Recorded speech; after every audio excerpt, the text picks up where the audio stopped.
আসসালামু আলাইকুম রহমতুল্লাহ বরকাত।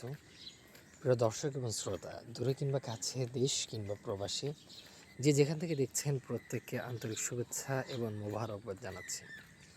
আজকে খুবই ভোরে, এখন সময় হচ্ছে 5:54। আমরা ফজরের নামাজের পরে কিছু নাস্তা করে একদম হাঁটতে বের হয়ে গিয়েছি।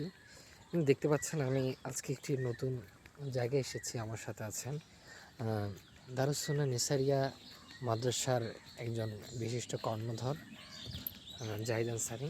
আসসালামু আলাইকুম। এবং আমরা তার মাদ্রাসায় গতকাল রাতে এসেছি এবং সকালবেলায় একটু ঘুরতে বের হয়েছি। গ্রামের পরিবেশ অত্যন্ত মনোমুগ্ধকর এবং স্বাস্থ্যকর পরিবেশ। আর এই সময়টাতে পরিবেশটা ফিল করার মতো একটা পরিবেশ।